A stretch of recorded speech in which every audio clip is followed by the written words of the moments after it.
की जय, भारत माता की जय, भारत माता की जय, वंदे मातरम, वंदे मातरम, जय जय श्री राम, जय जय श्री राम।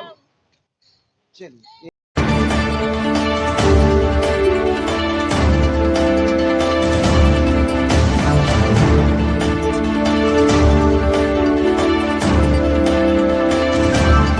नमस्कार मित्रों, इस सेक्टर के कुछ निवासियों से इस चुनाव के आने वाली जो 19 तारीख है चुनाव की प्रक्रिया में ये अपना वक्तव्य रखेंगे। इन आप अपना परिचय बताइए और ये चुनाव प्रक्रिया जो चल रही है आप लोग किन किन उद्देश्यों को लेकर आगे बढ़े हुए हैं? जी, मैं सत्यपाल सिंह चौहान जो है SD 60 में रहता हूँ, बी ब्लॉक में।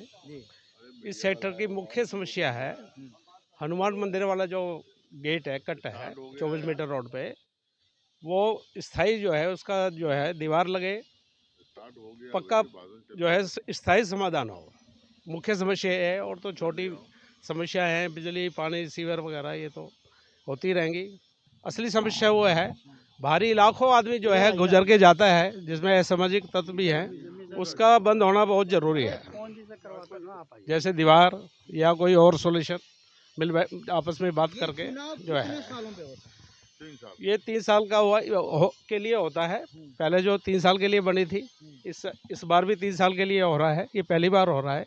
इसमें D ब्लॉक इंक्लूड नहीं है, ABC ब्लॉक जो है उसका चुनाव हो रहा है। ये इन्होंने अप्रोच ही नहीं किया है अभी जो है। आप लोगों ने चुनाव से पहले क्यों नहीं कोशिश किया? कुछ जो हमसे जो है करने के लिए? हाँ जी, वो किया ही नहीं ना इन्होंने। एक भी लेटर जो है कट को बंद कराने के लिए अथॉरिटी को नहीं लिखा इन्होंने। मेरा नाम पवन सिंह है और मेरा मकान नंबर C196 है और मैं उपाध्यक्ष पद से पर्चा दाखिला किया हूँ, जो कि राकेश भाई साहब ने सारी चीज़ें बता दिया है। हमारे बताने के लिए कुछ बचा नहीं है, सारी पॉइंट तो ऑलरेडी बता चुके हैं। मेन तो मुद्दा ही गेट का है और सीवर सारे को पूरे सेक्टर के चौक हुए पड़े हैं, और ABCD चारों ब्लॉक को एक किया जाए, सबसे बड़ा मुद्दा है ये। मैंने क्यों रखा? हम लोग अपने पत्रकारिता के अनुभव से किसी क्षेत्र का विकास कब होगा जब आप संगठित होइए। वनली ABCD मिला के कम से कम 1200 प्लस वोट है यहाँ पे, जो कि वनली 294 कुछ समथिंग वोट ऐड किया गया है। ये भी गलत किया गया है। पहले की टीम जो भी थी उन्होंने ये गलत किया, पूरी टीम को मेंबर नहीं बनाया गया। किसी को जानकारी भी नहीं मिला कि ये चीज़ ऐड किया जाए या जो भी है। जी, मेरा नाम विजय कुमार ठाकुर है, राकेश सिंह जी के पैनल का मैं सपोर्टर हूँ। मेरा सबसे पहला तो बात यह है कि हमारे सेक्टर के सर्वांगीण विकास के लिए हमारा पहला एजेंडा है कि हम जीत के आने के तुरंत बाद दोनों RWA का विलय करेंगे, जिससे हम अपनी किसी बात को मजबूती के साथ प्राधिकरण में रख सकें और हमारी सुनवाई हो। हमने अपने जिंदगी की सबसे गाढ़ी कमाई इस सेक्टर में इन्वेस्ट कर दिया और आज अपने आप को ठगे हुए महसूस करते हैं। क्यों? क्योंकि यहाँ पे सिक्योरिटी नाम की कोई चीज ही नहीं है।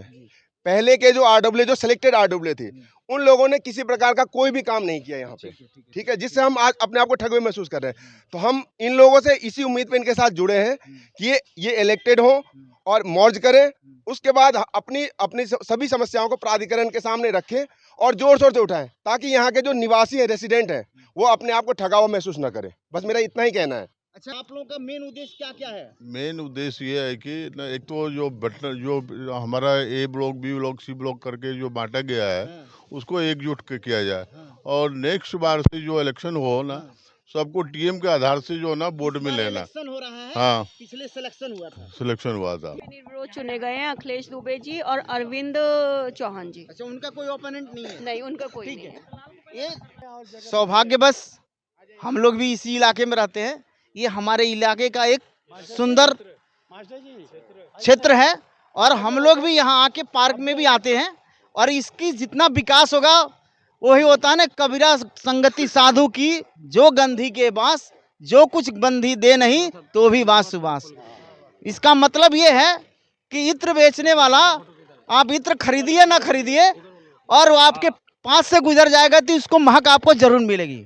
ठीक है, अभी एक आ गए हैं, हमारे भाई लगेंगे, सुमेर तो दुनिया कहती है, मैं इनको कुबेर कहता हूँ। ठीक है, अरे ऐसा मत बोलिए पत्रकार साहब। अरे यहाँ बोलिए जी बताएं। आप अपने सेक्टर में कितने साल से रहते हैं? इस सेक्टर में लगभग हम अपना रेजिडेंस है वो 2018 से है, और हम रहते तो इस इलाके में कम से कम 20 साल से हैं। जो सेक्टर में जब से रह रहे हैं कितना विकास हुआ है और पिछड़े होने का क्या कारण है?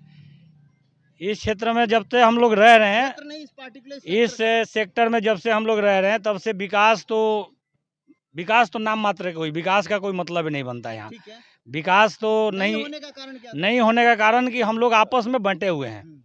सेक्टर के लोग यहाँ बंटे हुए आपस में। हमारा पहला उद्देश्य यही है कि इस सेक्टर को सभी ब्लॉकों को एक करके रहें, एक जोड़ के रहें। जब हम लोग सभी लोग एक प्लेटफार्म पे आएंगे तभी यहाँ का विकास संभव है, अन्यथा विकास संभव नहीं है। अभी तो हम लोग बंटे हुए हैं, कोई किसी को फॉलो कर रहा है, कोई किसी को फॉलो कर रहा है। एक यहाँ दो अध्यक्ष हैं। हमारा हाल ऐसा इस समय हो गया है। पहले आपकी पैनल जो चुनाव लड़ने आई है, इसके पहले एकीकरण का प्रयास किया गया था कि नहीं? हाँ, इसके पहले बहुत बार हमने इस मुद्दे पे, सबसे ज़्यादा हम लोगों ने इस मुद्दे पे वो आवाज़ उठाया है। जब भी GVM की मीटिंग हुई है, जब भी हम आवाज़ उठाए हैं इसको कि दोनों, मैनिफेस्टो में ये बात रखा हाँ, ये बिल्कुल बात रखा हमने। है उस एजेंडे में? उस एजेंडे में ये बात है कि अगर हम चुनाव जीतते हैं, हमारी पैनल अगर चुनाव जीतती है, तो हम दोनों RW को एक करने की भरपूर कोशिश करेंगे, और किसी तरीके से हो। और एक होना भी चाहिए। बिल्कुल। और योगी जी से कुछ सीख लेना भी चाहिए।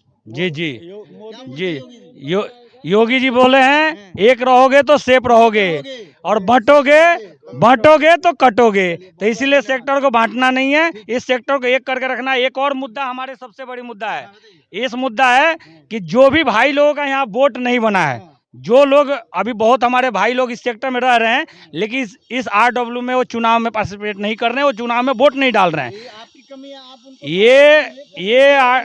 ये मेंबर नहीं बने हैं। हमारी ये प्राथमिकता रहेगी कि हमारा पैनल जीतने के बाद बिल्कुल TM के आधार पे बिल्कुल कम शुल्क लेके और उनको इस पैनल में जोड़ा जाए और उनको वोट देने का अधिकार हो, ये हमारी प्राथमिकता रहेगी। बिल्कुल। और जिन लोगों ने दो जगह शुल्क ऑलरेडी दिया हुआ है, चाहे पुराने RW को दिया है या नए RW को दिया है, वो अपना अगर जिन्होंने शुल्क दिया है उनका नाम अवश्य जुड़ेगा इस पैनल में, ये हमारा ये वादा है। मैं ये कहना चाहता हूँ, आप अपना परिचय दीजिए। मैं हरिशंकर मिश्रा, B112 निवासी जी। मैं राकेश कुमार पैनल के साथ में हूँ, और ये चुनाव जो हो रहा है, ये मुख्य रूप से सुरक्षा, विकास, आपसी सौहार्द के बारे में है। जो पिछला RW बना वो गुपचुप चोरी तरीके से बना था, और हाँ, मतलब क्या है? गुपचुप चोरी के एक सेक्टर में 2 RW ऑथराइज नहीं है, और अगर दूसरा कोई बन गया, ऑथराइज नहीं है? हाँ, ऑथराइज नहीं है, लेकिन बन गया।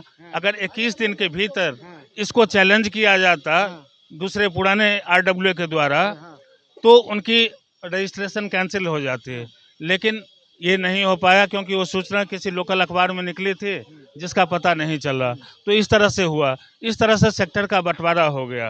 अब एक पहले हमारे पैनल को अगर इलेक्ट होके आती है, तो पहला हमारा प्रयास होगा कि मोदी जी का जो हमारा मिशन है कि एक रहेंगे नेक रहेंगे, उसको हम आगे बढ़ाएंगे।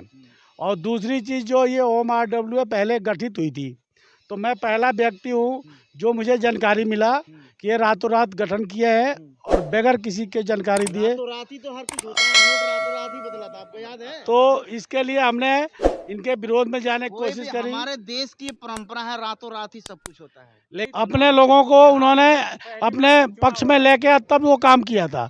लेकिन ये RW ने रातों रात 5 आदमी की एक टीम बनी, और इन्होंने सेलेक्ट हो गए, अपने आप जाकर रजिस्ट्रेशन ले आए, जिसका मैं भरपूर विरोध किया था।